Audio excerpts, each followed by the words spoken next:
Sisters, if you can move in the direction Luna is telling you to move in also, that would be helpful, just so as people are coming in, we'll have the room for everybody.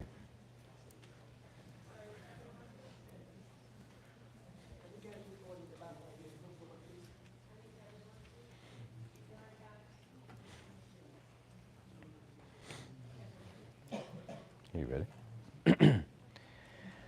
Assalamu alaikum wa rahmatullah.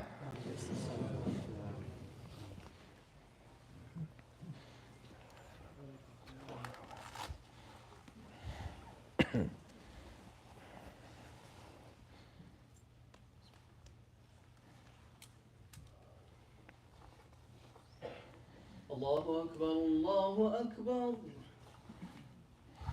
Allahu Akbar,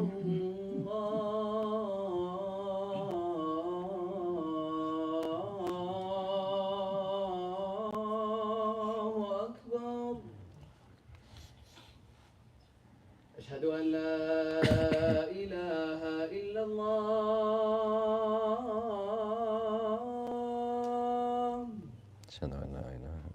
أشهد أن لا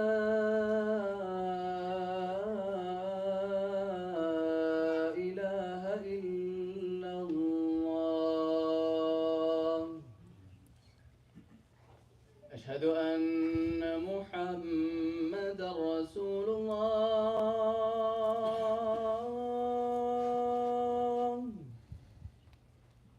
أشهد أن محمد رسول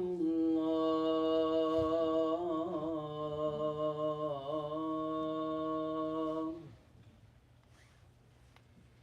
حي على الصلاة.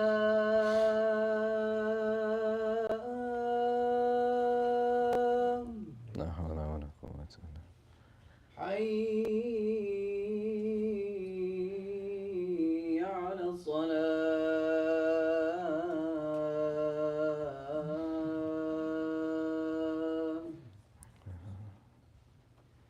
حي على الفلاح.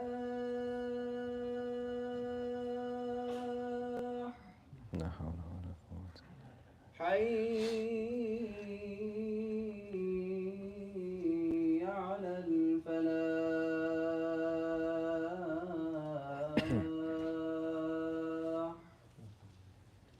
الله أكبر،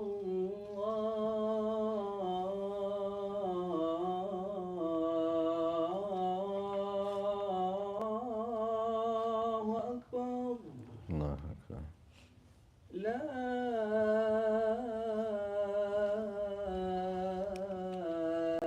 إله إلا الله.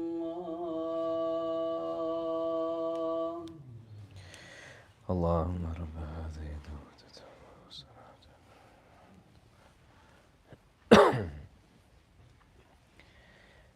أعوذ بالله من الشيطان الرجيم. بسم الله الرحمن الرحيم. الحمد لله رب العالمين، ولا حول ولا قوة إلا بالله العلي العظيم، والصلاة والسلام على أشرف الأنبياء والمرسلين وعلى آله وصحبه أجمعين، ونشهد أن لا إله إلا الله وحده لا شريك له، ونشهد أن سيدنا مولانا محمدا عبده ورسوله. In the name of Allah, the gracious, the merciful, all praise is due to Allah, the Lord of the universe, the master of the day of judgment. I bear witness and testimony to the oneness of Allah, to His magnificence, His omnipotence, His might, His glory, to His being the creator and sustainer of all things, the giver of life, the guider of hearts, the master of the day of judgment. And I bear witness to the fact that Muhammad ibn Abdullah sallallahu alayhi wasallam is His servant and final messenger.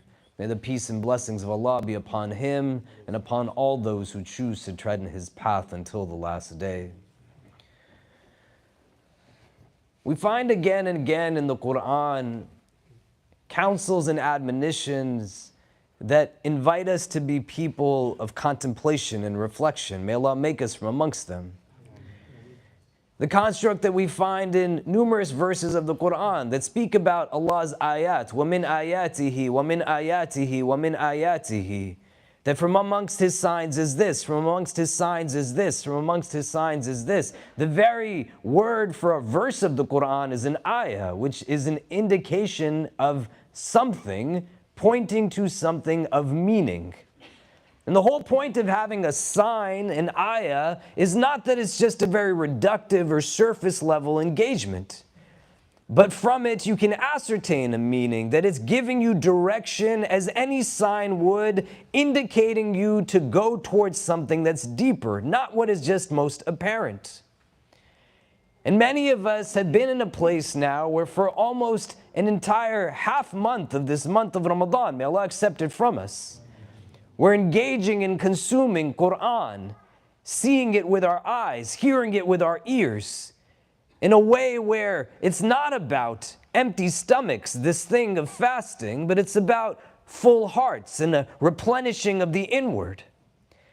And the Quranic injunctions that give to us an opportunity for our own benefit, to not just devour Quran at an external level of consumption, moving now from what we would do in a feeding of our stomachs that's just an outward physical engagement, to a consumption of Quran, may Allah protect us from it, that is also purely about just the outward or the external. But it invites us to do what is called tadabbur, reflection. Not in a vacuum, but how does this apply back to me? What is this verse saying to me? What is this ayah speaking to me? How do I make relevance from this portion of this timeless text to me? And the ayahs that Allah provides to us are not just ayat that exist on the pages of the Mus'haf, but outward around us. There are so many things that can create an opportunity for reflection, tadabbur, and you want to think about it, especially within the context of the time we find in ourselves in right now. What does the detainment of Mahmoud Khalil mean for me? What is it a sign of, an indication of? What is it giving to me that both enables me to not just intellectualize rhetorically, but to deepen in a mode of reflection and contemplation, that just like we have in every other engagement of our inward growth, the relevancy comes back to me not to isolate, but for me to really fundamentally think out, what is this thing about and what am I in pursuit of? We have everybody just move in really close. There's still a lot of room in this room, and we got to fit a lot of people here before we fill the rooms up downstairs. If our brothers can move up anywhere there's carpet in front of you, we'll even out the lines once we stand to pray. For our sisters, if you can also move towards my left, your right, because people are coming in from this side of the room, and it becomes hard for people to get situated. This question comes up for us a lot in various pursuits of theology and subsets of it. Theodicy, that has us try to understand, why is there the presence of things that are wrong and evil in the world? Issues of suffering that we can think about at an academic level, but when it's right in front of us, the question isn't just only, but also. It's an important question to ask, why would Allah allow for this to happen? But not secondarily in terms of priority, but as important, if not more so, why did Allah have me in the world when this was going on right now? You and I could have been living in any era. We could have been amongst populations that existed a century ago, 5 centuries ago, 10 centuries ago. You could have been born in the year you were born in, or you could have been born in a year 25, 50, whatever number of years prior to, or even after the fact. So Allah knows best how many days are left in this dunya. May Allah make the best of our deeds the last of our deeds. And let not any one of us leave this world other than in a state that is most pleasing to Him. But in His wisdom, Azza wa Jal, He determined that you and I would be alive on this day. We would be here at this time. regardless of what your specific age is in this room. You could be a child that is just in their infancy to an elder that blesses our community with your presence, and everybody in between. But all of us are here right now, and especially in Ramadan, the question cannot be asked in a vacuum, but contemplating through a prism of real tadabbur. Why did Allah want me to be in the world at this moment?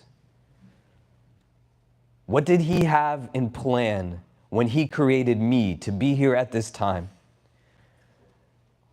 When a wife who is 8 months pregnant, who will potentially, may Allah make it easy for her, but a scenario rooted in reality, give birth to a child while her husband is being detained miles away for not even doing anything.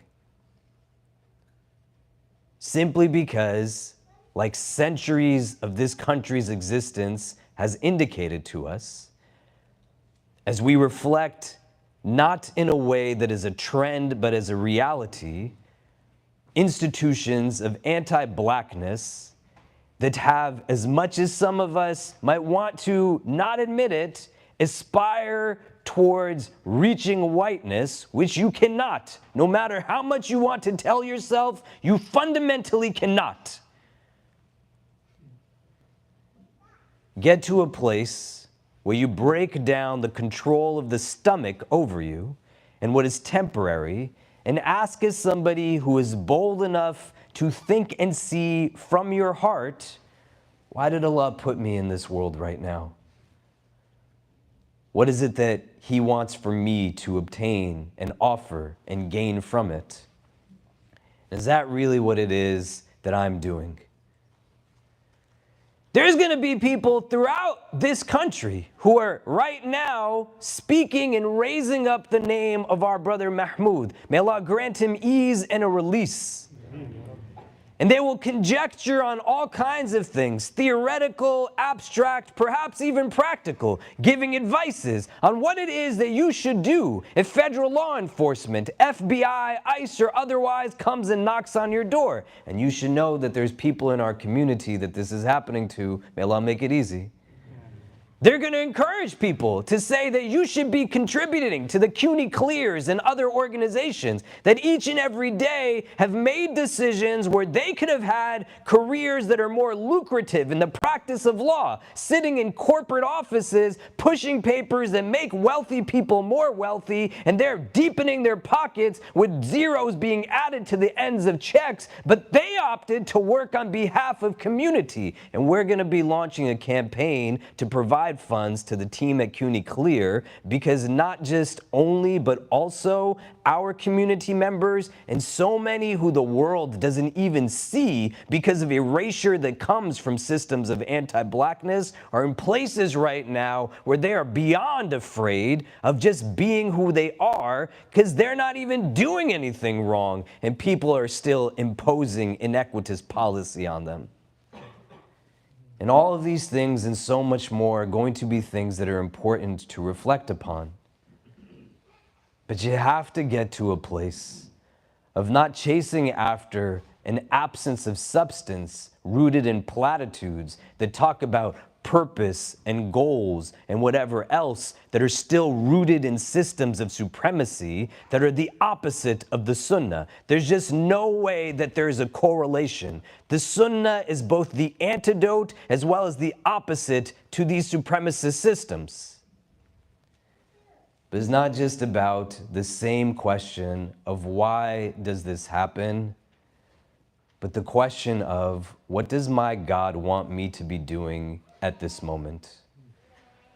Why did Allah, in His infinite wisdom, decide that I would exist right now?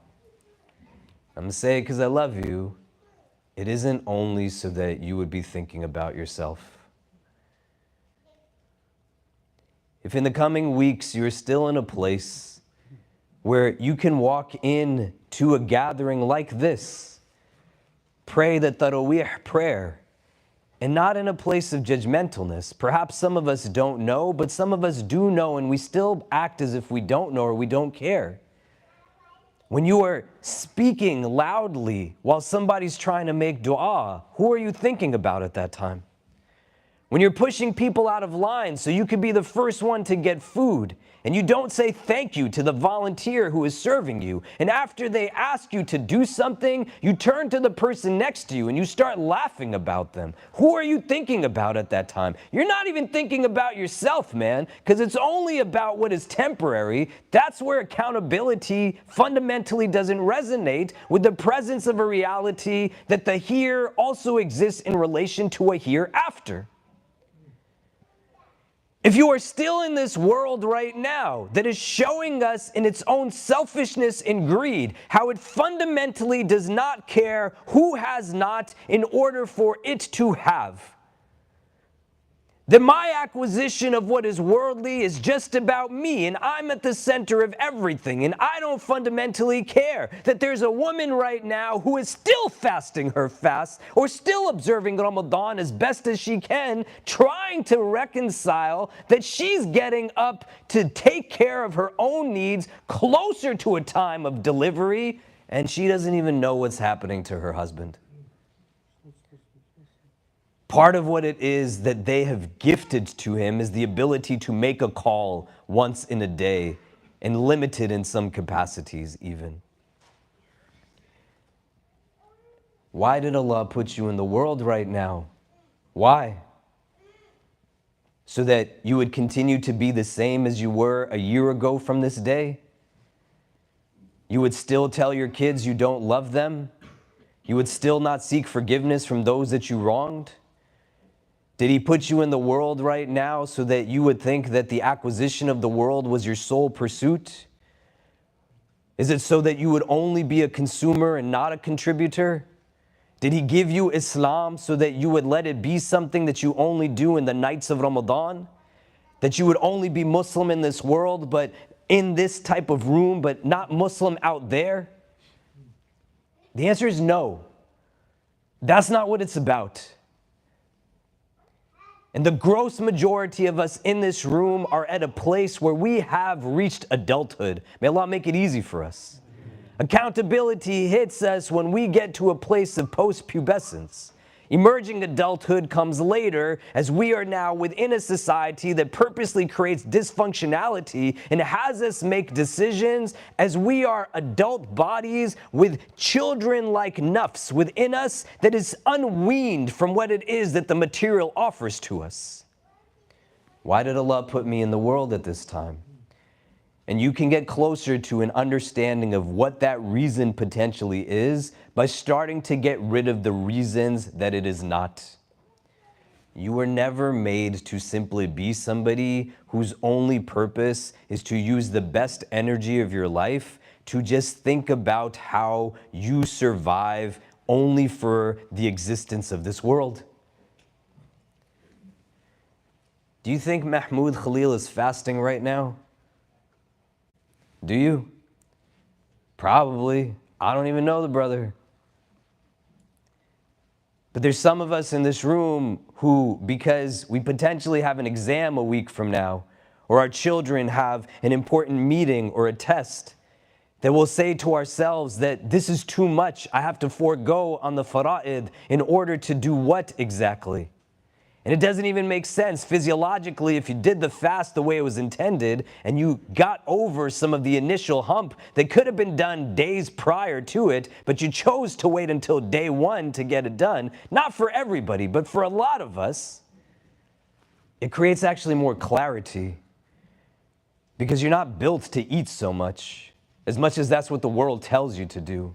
And it dilutes vision, it creates a haziness. You'd probably be sharper in that exam room than most people because of the fast, not in spite of it or leaving it behind.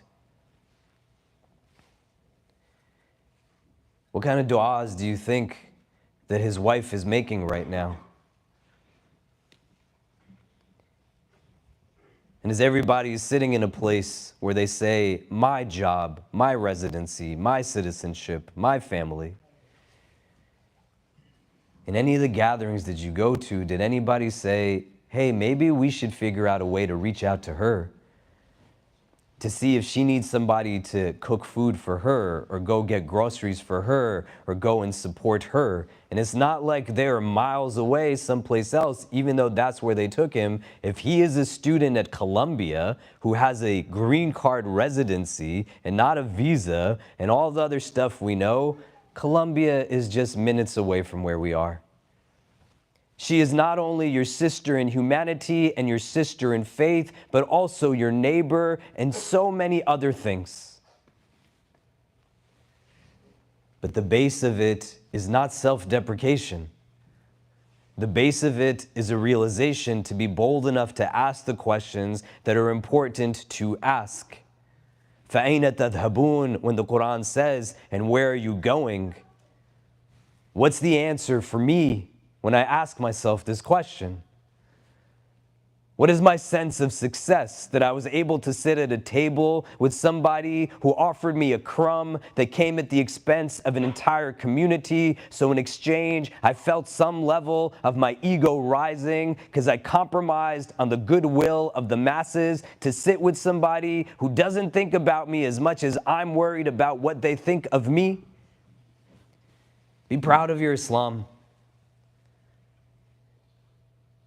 Your iman is the greatest gift you've been given.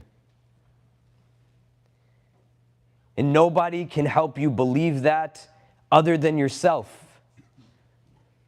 And if you think the solution is that you strip away at what makes you the best version of yourself, that's exactly what the purpose is when these things happen.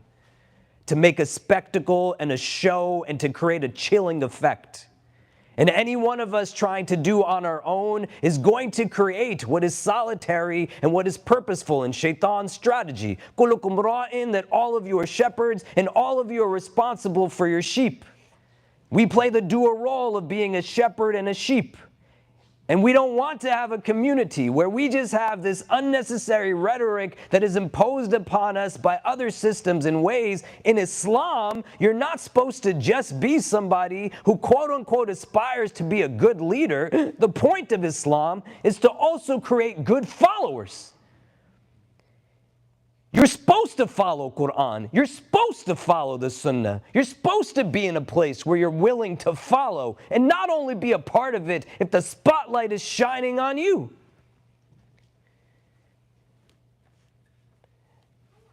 The sheep is more vulnerable to prey when they're on their own. And it doesn't have to be in the physical sense that I'm isolated. But if inwardly you are prioritizing only yourself, then you have self-isolated yourself away from the rest. And any one of us can have very valid reactions of fear, anxiety, stress, duress. May Allah make it easy for us. But there's going to be about 1,000 people praying Jummah in this room today. You don't think we have the means to create a financially robust agency like CUNY Clear that will defend our rights and our sisters and brothers' rights? But you just have to ask, why did God put me in the world at this time? Was it so that I would just pretend and lower my head and think that it's not happening to me, so I'm just going to pretend like it's not happening? No. The answer is no. This is a religion that is based off of so many different values and ethics. Ithar, you want to have consideration. لا يؤمن أحدكم حتى يحب لأخيه ما يحب لنفسه. That not one of you will have complete iman until you love for your brother what you love for yourself. Do you believe this man is your brother? Do you believe every other person that is unjustly incarcerated is your brother? Do you believe every family that's sitting right now breaking fast within a country that has corporatized the prison system and created a prison industrial complex that fundamentally is built on the reality that black life does not matter to any of the people who established these things? They're trying to also experience Ramadan too. And who's supposed to think about them if it's not me or you? why it happens cannot be divorced from the question of why did Allah choose to put me in the world at this time? And some of us, man, we're dealing with heavy things. May Allah make it easy. But some of us, we're just not willing to let go of the stuff that's holding us back. You have opportunity to move forward and not be in a place where it shackles you. And you're choosing to simply not let it go. You're getting to a place where you are learning about capacity and potential from the madrasa that is Ramadan, and you're taking the knowings at the most minute of understandings and levels of comprehension. So accountability after the fact does not then have you say, hey, I have something to do with this too. It can't be like that anymore. How weak do we become? That I need to have my own pregnant wife be separated from me in order for me to say, hey, maybe there should be something in place to help us when these things happen? I need to be the one that is hungry in order for me to say, where is the food? How come nobody's giving it? I need to be the one that's in a place that says, maybe my spending should have been different years ago, and now I'm wondering why other people who spent on what they spent when they had the money that I used to have are now not giving it to me. Somebody's got to start being a Muslim in reality, not just a Muslim in name. Why did Allah put me in the world at this time? What did He want me to be doing when the world around me was going through what it was that it was going through? People play different roles, but some of us are not playing anything. Every day is exactly the same as the day prior to. فَأَيْنَ تَذْهَبُونَ? Where are you going? My sense of validation is rooted in a core belief structure that has me perceive myself through the very systems that were purposely built to make me dislike me. Do you think this brother is fasting in his detainment? Do you think he's missing any of his prayers? فَأَيْنَ تَذْهَبُونَ? I don't want anything less than Jannah for each of you, as well as myself. May Allah make us each other's companions in the highest level of His paradise. Without the theology and a faith in the theology, it's just postures that you're doing. Without a faith and a conviction in something that is bigger than what it is that has been ingrained into your psyche, you sit going into the weekend and inventory decisions and choices. How many of them are reflective that this world is simply all that there is? And how many of them are reflective that this world in fact exists, but it exists in relation to my belief in a world that comes after this? If there's a lot more that's in the column that says it's just about the dunya, rather than in the column that says, how does the dunya relate to the akhirah? We're blessed, alhamdulillah, that our God is Arhamar Rahimeen. Perhaps in His mercy, He will forego not just what we did and did not do, but also look over the fact that we had the ability to do and still simply chose not to. But you don't want to roll the dice like that. You got to love yourself enough the way that others love you, that you don't want to be in a place where you're stuck in the dunya, or you adopt now what are the byproducts of these same systems that have our brother and so many else. Guantanamos are real, may Allah make it easy. Patriot Acts, they exist, may Allah make it easy. You go from slavery to Jim Crow to mass incarceration, it's all still rooted in the same understandings that there are systems that look down at black people and elevate white people. That's just what it is.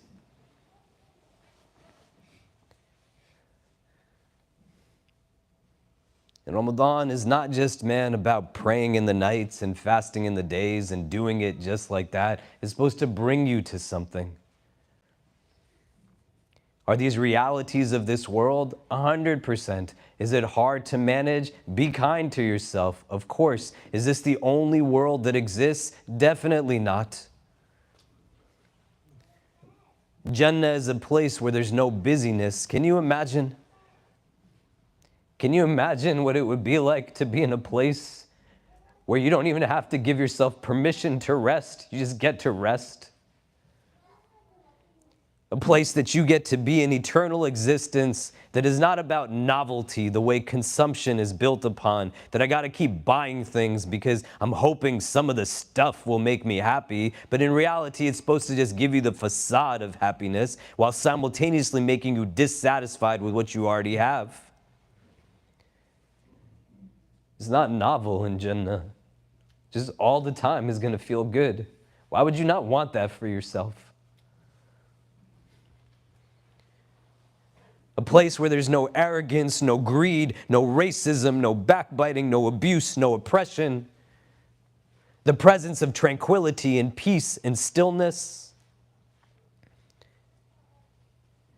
And you can say, yeah, I do want that for me.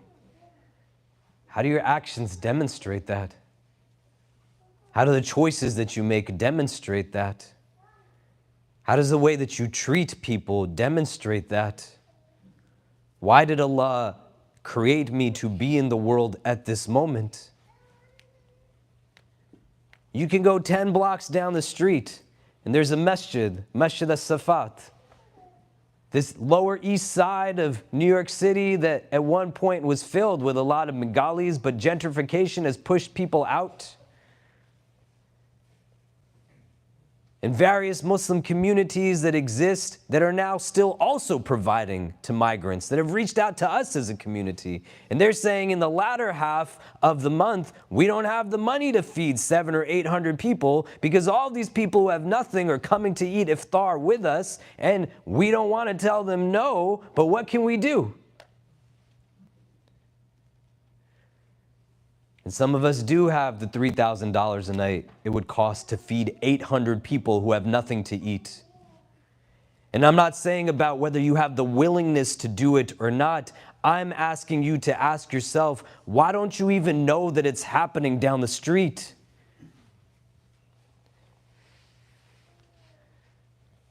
And that's an information that is not about being sensationalized or what media trends tell me to think about me and my people. With a real love, I have to be in a place that I start to understand what it is that we go through more broadly and experientially. And then say, what is somebody who actually professes Tawheed? What should their actions look like right now? I don't know why there's famine and drought in the world. I don't know why there's occupation and genocide. I don't know why there's conflict. I don't know why there's more refugees than there ever been before. I don't know why there's more people dying from eating too much than not eating at all.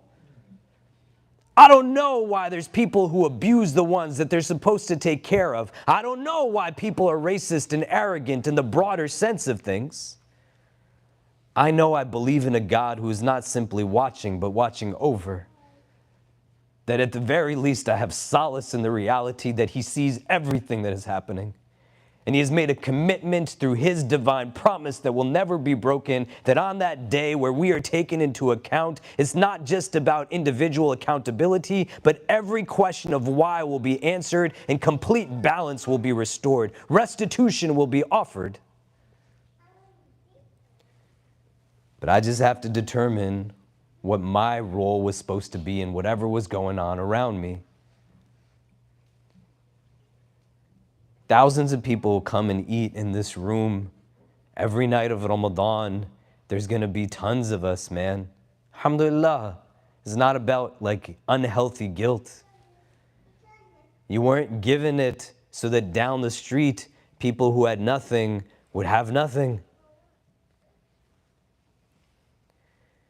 If you love your families, which you should, And dunya can become an obstacle to actually loving family and spending time with family. You don't want somebody else to be your kid's dad. You don't want somebody else to be your wife's husband or to be your husband's wife.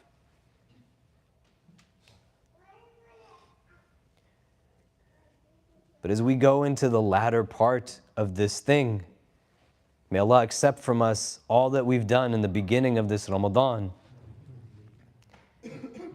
Sit with yourself on this day of Jummah and ask yourself, why did Allah choose to put me in the world at this time? What did He want me to contribute to it? And it's not just about abstaining from wrong, which you should. This is not the time to put more dhulam into the world and create more imbalance. Be open and vulnerable to yourself. If you are mistreating people in your lives, stop it. If you know people who are in your immediate proximity who are mistreating people, do not make two sides of something that should not have two sides. And on the other end, the avoidance of what is wrong does not mean that there is the commission of what is right. Nobody can benefit from the good you don't do. And you don't have to wait for somebody to send you an email or a link that says this 8-month pregnant lady who's by herself in a very dire stage of pregnancy now has the added anxiety and stress that she doesn't know what it is that they're doing to her husband. She doesn't know. You have to want to be the person that without anybody telling you, thought about thinking, hey, how do I reach out to her to see if she needs something? That's the right she has over me. And it's not just somebody who went to school with them or somebody who prayed next to them or somebody who this or that, same culture, same race, same class. This is ignorance. May Allah protect us from jahiliyyah. It's just about love. And you want a metric of knowing that your heart is being transformed within the course of these spiritual exercises like fasting and praying and taraweeh and recitation and whatever, then your heart should be more open and willing to be subservient to real mahabbah. Not transactional, what do I gain in order to do? But just one way, I'm doing what's right because it's the right thing to do. May Allah grant our brother Mahmoud an easy release and bring justice to all those who are right now dealing with the harsh realities of the inequitous, unjust systems that we find ourselves living in. May He make us from amongst those whose presence always brings benefit to those who are around us, and allow for each of us to truly gain from this month of Ramadan by realizing the best way to take care of ourselves is by actually taking care of others. أقول قولي هذا واستغفر الله لي ولكم ولسائر المسلمين فاستغفروا إنه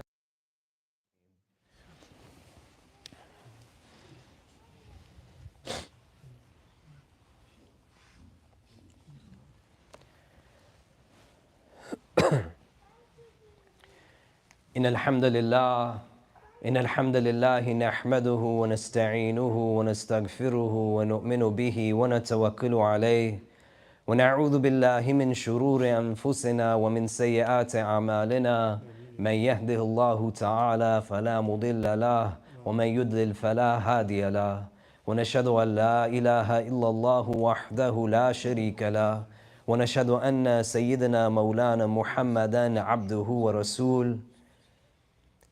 In this month, it can be hard. We're balancing work, we're balancing life, we're trying to do this, we're trying to do that. You gotta build time into your day just to reflect and contemplate. You have to allow for yourself to embrace what it is that makes you different as a human from the rest of creation. Allah gave us the ability to express. Other animals in creation cannot do that. Allah gave us the ability to think deeply and perceive. He did not give other parts of creation that same capacity. The notion is not to fall into a routine that this is who I am only in Ramadan, but for allowing of Ramadan to enhance me and to grow in capacity, so I am willing to embrace change. We're getting into what will be the more important days and nights, not by anybody else's conjecture, other than our Quran and Hadith's conjecture, that the last 10 days and nights of this month are categorically different from the first 20 days and nights. And so you want to be smart and strategic on how you use these coming days. You're bringing people into your home to break fast. That's beautiful. May Allah reward you for reviving the sunnah of feeding people, as well as the sunnah of feeding the fasting person when they break their fast. Don't be the reason that they're missing prayers. Some of them might not have ever prayed in the nights of Ramadan before, and you have an opportunity, not in a superficial way, but with real love, to say, hey, let's pray Isha before you go home. Let's make sure we're praying Maghrib together. It'll bring barakah into your house, and you'll be an entry point for them potentially to be in a place. And you don't know, man, that person's du'as might be the du'as that we need for some of this to change. And the nafs is going to rise up and tell you that you're doing things at certain times that are meant to be for only other things at those times. You're not supposed to be talking to the person next to you when the adhan is called, not because someone's trying to judge you, but because that's the only time you can make dua when the adhan is called, when it's called. The time between the adhan and the iqamah is to make dua, not to talk to the person next to you, but to talk to Allah. In between the sets of rak'ahs of tarawih, stillness and silence. That's what it's supposed to be about. Nobody's judging you. They're trying to remind you, get the nafs in check. You're missing out on moments that will not come again tomorrow. You can't pray tarawih. You can't pray tahajjud. You can't pray qiyamul layl after dhuhr. It can only be at the times it's supposed to be. Don't position things in the last 10 days the best of your capacity. It'll look different for everybody, and that's okay. But in these moments, as you reflect on what am I supposed to be doing here? Why did my God put me here? Bring some of that in your preparation and strategy for what these last 10 days and nights are going to look like. The last thing I'll say before we make dua, and I said it before, those of you who are students, especially at this school, Allah's blessed you to have a spring break over the course of the last 10 days and nights of this month of Ramadan. Don't let it be something that you don't take advantage of. And not just for you, but for all of us. There's people in this room who would do anything to be able to spend 10 days and nights in itikaf. There's people who would do anything to be able to stay awake in the late hours of the night making dua for their loved ones. And they simply cannot because of the realities of what they have to do, responsibilities and otherwise. But Allah has created an opening for you, and it's not meant to be burdensome.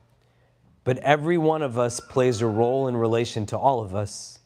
And I'm asking you on behalf of our community, not just in terms of fundraisers and charities and whatever else, but some of you will be uniquely poised in those last 10 days and nights to use them in ways that the rest of us cannot, simply because you will have an entire week and a half where everything is off of your table in certain ways. When you're deciding how to use it, think really about what you need for yourself and how it is you can use it for the rest of us. You can't think of anybody else, man. Think about this woman who is 8 months pregnant and she doesn't know if she's going to ever see her husband again. What do you think her delivery is going to be like? And I'm saying it because I love you. You do have the ability to take that time for her and yourself. You just got to be bold enough to see this world as a believer. And may Allah make us from the strongest of the mu'mineen. Inshallah ta'ala, Allah will accept from us all that we've done. Bless us to reach the end of this month and no longer be scared to meet the people that we have the ability to become.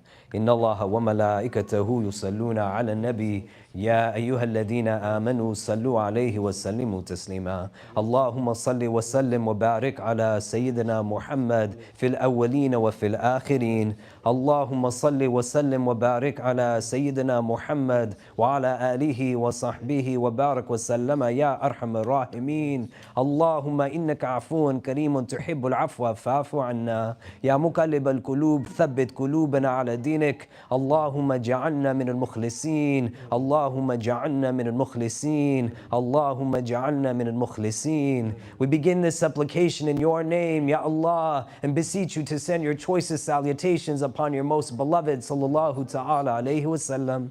We ask that you shower your infinite mercy upon this gathering, granting each and every one who is present here in and our loved ones only the best in this world and the best in the next. We ask, Ya Allah, that if all of us are meant to be together only at this time, at this place, whether we are young or old, male or female, regardless of our race, our ethnicity, our social class, our country of origin, our cultural heritage, whether we are Muslim or come from a different walk of life, Ya Rabbi, if our individual hearts are meant to be in the presence of all other hearts that are gathered here only at this time, at this place, then gather us all together again in the best of places in the world beyond this one. Increase us, Ya Allah, in all that is good. Accept from us all that we have done until this point in this blessed month of Ramadan. Our fasting, our standing, our bowing, our kneeling, our prostrating, every dua that it is that we have uttered from our tongues, the words that our hearts want us to speak, but we don't know how to articulate. Put khair into all of it, Ya Rabbi, and accept it from all of us. Help us through this month of Ramadan, Ya Allah, to learn about ourselves and not be afraid any longer to meet the people we can potentially be. Make us those who live this world in such a way that we are fulfilling the purpose that you created us for, not what it is that your creation wants us to be. Make us people of kindness and compassion, people of generosity. Make us people whose presence brings benefit and relief, never presence that causes duress and difficulty. Special dua, Ya Allah, for all those who are afraid and scared right now, worried about their jobs, worried about being taken away from their loved ones, worried about how it is that they will be treated and mistreated, dealing every single day with the harsh consequences of systems and structures that were built to make them feel this fear. Du'as, Ya Allah, for those who sleep in the streets, those who have no food to eat, whether the sun is up or down, those who have nothing to protect them from the inclement weather, those who long for community, who long for companionship, those who are tired of being all alone and forgotten. Make us those whose hearts are changed by this month of Ramadan, and help us to see this world the way that you would want us to see it. Not afraid any longer to live for something bigger than it. And through that increase, Ya Allah, make us those who become people of your Jannah. Protect us always from hearts that are not humble, tongues that are not wise, and eyes that have forgotten how to cry. Forgive us for our shortcomings and guide and bless us all. Ya Allah, make things easy for our sister and for her little baby in her womb. And for all those, Ya Allah, who are in their homes right now and their loved ones are sitting incarcerated, detained, taken away from them unjustly. Forgive us, Ya Rab, who are comfortable with our own comfort and unwilling to look beyond what it has created of walls in our perception, that we have stopped thinking about others. Make it easy for all those who find themselves in this type of difficulty, Ya Allah, and help us to be a means of benefit for them. ربنا تقبل منا إنك أنت السميع العليم وتب علينا يا مولانا إنك أنت التواب الرحيم وصلى الله تعالى على خير خلقه محمد وآله وصحبه أجمعين برحمتك يا أرحم الراحمين وأقيموا الصلاة. الله أكبر الله أكبر الله أكبر الله أكبر أشهد أن لا إله إلا الله أشهد أن لا إله إلا الله أشهد أن محمد رسول الله أشهد أن محمد رسول الله حي على الصلاة حي على الصلاة حي على الفلاح حي على الفلاح قد قامت الصلاة قد قامت الصلاة الله أكبر الله أكبر لا إله إلا الله حق لا إله إلا الله. استووا استقيموا تراصوا صدوا الخلل.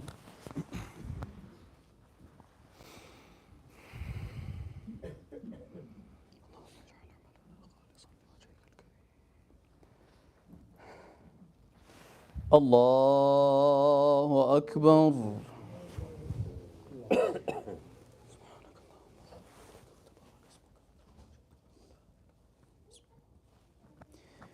الحمد لله رب العالمين الرحمن الرحيم مالك يوم الدين إياك نعبد وإياك نستعين اهدنا الصراط المستقيم صراط الذين أنعمت عليهم غير المغضوب عليهم ولا الضالين آمين. بسم الله الرحمن الرحيم سبح اسم ربك الأعلى الذي خلق فسوى والذي قدر فهدى والذي أخرج المرعى فجعله غثاء أحوى سنقرئك فلا تنسى إلا ما شاء الله إنه يعلم الجهر وما يخفى ونيسرك لليسرى فذكر إن نفعت الذكرى سيذكر من يخشى ويتجنبها الأشقى الذي يصلى النار الكبرى ثم لا يموت فيها ولا يحيا قد أفلح من تزكى وذكر اسم ربه فصلى بل تؤثرون الحياة الدنيا والآخرة خير وأبقى إن هذا لفي الصحف الأولى صحف إبراهيم وموسى. الله أكبر.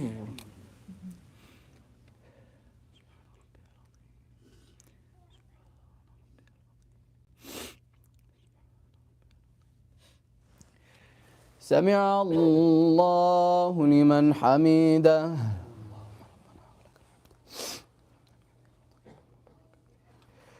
الله أكبر.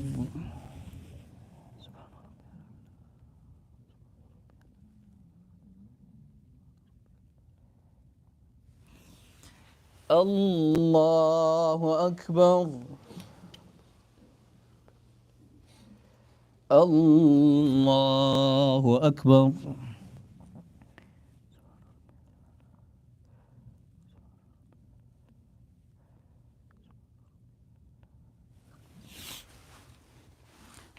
الله أكبر.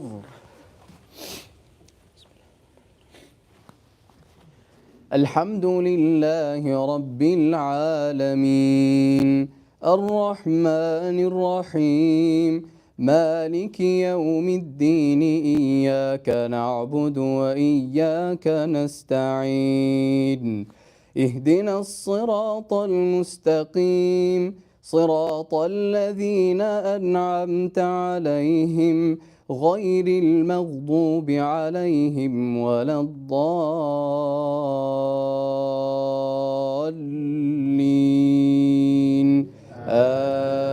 آمين. بسم الله الرحمن الرحيم.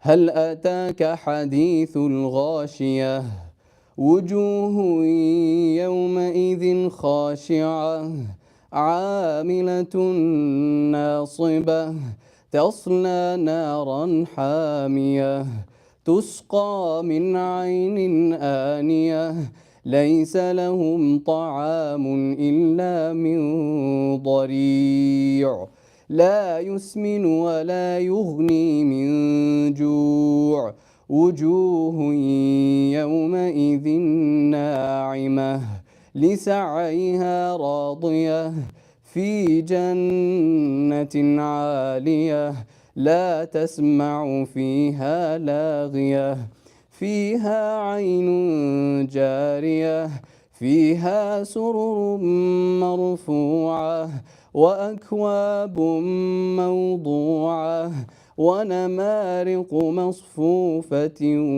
وزرابي مبثوثة أفلا ينظرون إلى الإبل كيف خلقت وإلى السماء كيف رفعت وإلى الجبال كيف نصبت وإلى الأرض كيف سطحت فذكر إنما أنت مذكر لست عليهم بمسيطر إلا من تولى وكفر فيعذبه الله العذاب الأكبر إن إلينا إيابهم ثم إن علينا حسابهم. الله أكبر.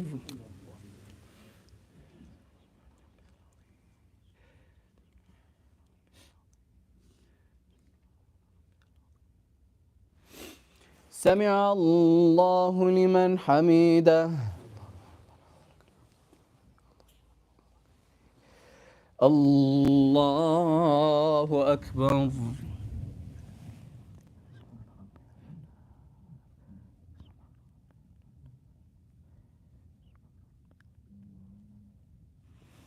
الله أكبر.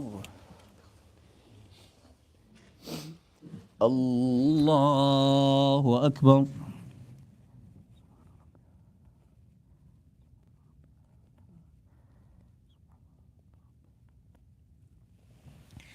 الله أكبر.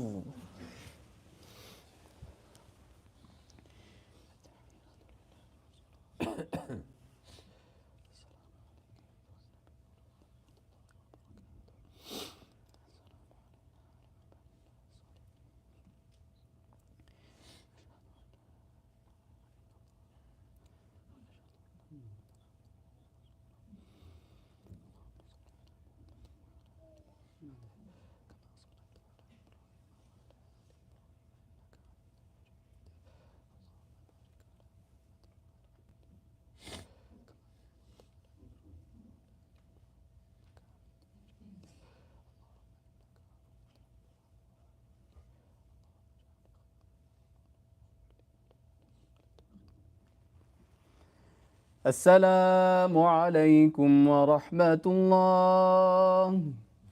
السلام عليكم ورحمة الله. استغفر الله استغفر الله استغفر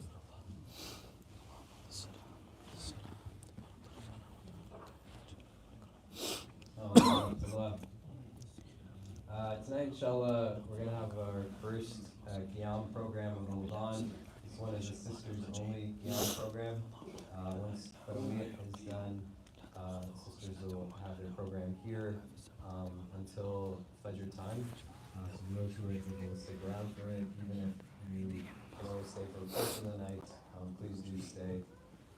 We have all of our other programs that are still happening iftar nightly, tarawih prayers. Sheikh Fiyaz Jafar is running programs for our Shia community. So do come to whatever it is that you can, inshallah. The sadaqah from today is just going to be going to the IC to help with our ongoing programs and projects. If anybody is interested in helping to provide an iftar for the migrants at the masjid down the street, please let me know and I can give you more information on that, inshallah. As well as some other opportunities for local zakat and giving to specific people in the community who are in need of assistance. And if anyone needs anything, please let us know as well. Assalamu alaikum. Wa alaikum assalam wa rahmatullah.